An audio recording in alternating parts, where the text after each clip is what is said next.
I'm about to shake up your whole entire childhood. Robin Hood and his men were Moors. Robin Hood was considered by many to be a legendary figure who was inspired by a real historical figure. And this man was a Moor from Yorkshire. And I quote, "Yes, according to the oldest surviving medieval ballads, Robin Hood is from Yorkshire." This is my next source, Nature Knows No Color Line. And I quote, "British families, top left, the Moors of Yorkshire. As you can see, black Moors existed in Yorkshire." This is my next source, Black Tudor. And I quote, "Africans in Yorkshire, the deepest rooting clade of the Y phylogeny within an English genealogy." So they did a study and showed that there were black Englishmen sleeping with English women at this time in ancient England. And much to the surprise of this family, who found out that their grandfather was a black man, many other Englishmen are figuring out to this day that the royal families of England were black, and Robin Hood was no exception. If you turn to page 20, the author describes how nobilities would dress up in blackface and pretend to be black historical figures. Now let's see who's the first person to be named. In January 1510, he and 11 nobles, disguised as Robin Hood and his men, burst into the Queen's chamber, where they danced and made pastime with Catherine and her ladies. In February, during the Shrovetide celebration, he and the Earl of Essex appeared dressed after the Turkish fashion, with torchbearers dressed like Moriscos, their faces black. Some of the ladies dressed as Egyptians, their faces, necks, arms, and hands painted black, so that they seemed to be Negroes or black Moors. So I'm running out of time, so these are things that you should know. Maid Marian was a Moor. Robin Hood was a Moor. Most of his men were Moors. Alexander Dumas, the person that made the Three Musketeers, who were black, also made a story about Robin Hood, who is black. Hey, Shalom. Before I get started, I'd like to give all glory, all praise, all honor to Yahweh, Bahasham, Yahweh Shai, Bahasham, Urkakwadash. Double honors to the elders and apostles of the Great Millstone. Shalom to the elect of Israel. This is Thamayim in Atlanta, and you just saw a clip going into how Robin Hood was a Moor. And I got that from this channel, Shiloh Israel. And he goes into a lot of history, a lot of whitewashed history, because Esau has basically covered up all the remnants that Jacob, when I say Jacob, I'm talking about Jacob's name was changed to Israel, and that makes up the Negroes, Latinos, and Native Americans. We've been scattered too throughout the four corners of the earth. And so we're going to look like the other nations, but primarily we are the Negroes, Latinos, and Native Americans. And the devil, the Edomites, so-called white people, which includes the Tiny Tops, have been whitewashing all contributions of Jacob throughout history, throughout all of history, and placing their own faces there. Even just think about it, Europe has changed hands multiple times, but common history will let you know, or will make you think that white people were there, that that's the origin of white people. But no, the Japhetic people were there first. They were a brown-skinned people, and then Alexander the Greek came in and conquered the known world at that time. That's when Edomites came into Europe for the first time. And I'm saying white people came into Europe for the first time. So all the stuff they say about how that's how they got their skin color from the cold regions, and which caused them to not need melanin, all that's a lie. They're not even the original inhabitants of Europe.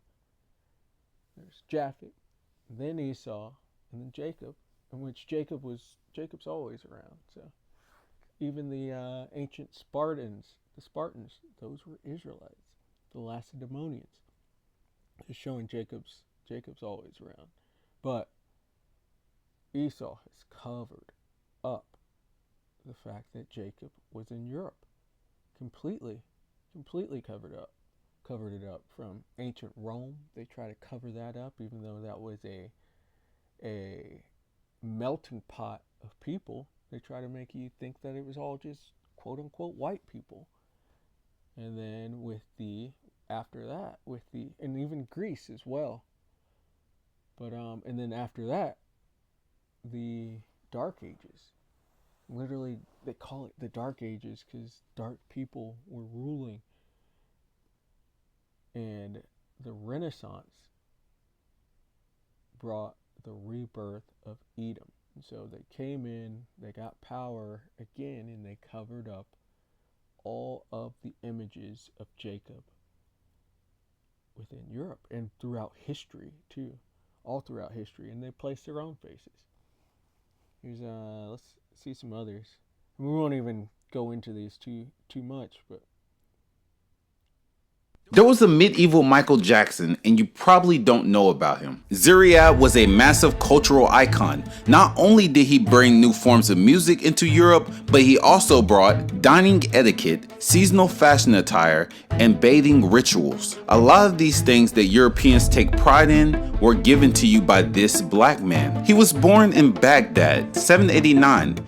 He was nicknamed the Black Bird for his melodious voice and his black skin. Many Arab scholars claimed him to be an enslaved man of black Mediterranean descent, so I'm not really sure why people are still trying to debate his racial identity. This is my first source. Race and Slavery in the Middle East. And I quote, the slave markets in Zabid in the Yemen, Baghdad, 1237. As a young man, he was very skilled with music, so much so that he was brought in front of Caliphate al-Rashid. Al-Rashid loved his music so much that he had to flee because people were jealous and they sought after his life.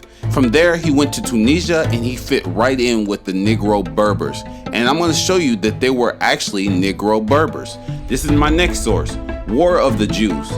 And I quote, for centuries, Jews have been living at peace with the Shemitic Negroid Berbers or Hamitic Berbers in lands called Morocco, Algeria, and Tunisia. From Tunisia, he was invited to the court of Cordova due to his talents.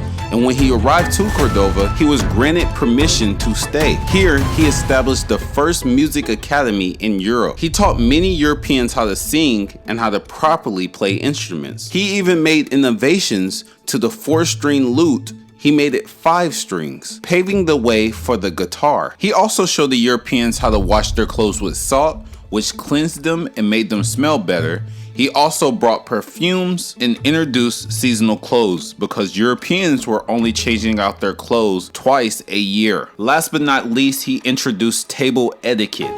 He introduced the tablecloth. He also introduced different plates like appetizers, desserts, and main course. There was a medieval Michael. Yeah, you see that going into just a lot of history in which Esau has covered up or just completely omitted. This one. Why did no one tell me that a black slave became a gladiator and freed other black slaves? That one's going into Spartacus. I'm about to shake up your. Have you ever? Man. Fuck you for that. But let's get into this. Job 9:24. The earth is given into the hand of the wicked. He covereth the faces of the judges thereof. If not, where and who is he? This is the wicked are the Edomites, so-called white people, including the tiny tops. And they came back into power during the Renaissance, and they have covered up everything. And they've placed themselves there. They've covered up the Father, the Son, the angels, the Israelites, all with their own images. And if this is something that they did when they came into power in Greece for the first time. You go to First Maccabees, and I think the 3rd chapter. I'm gonna go find it. I think I even have it highlighted. It's either 3rd chapter or the 4th chapter. Yeah, 3rd chapter. First Maccabees 3:48.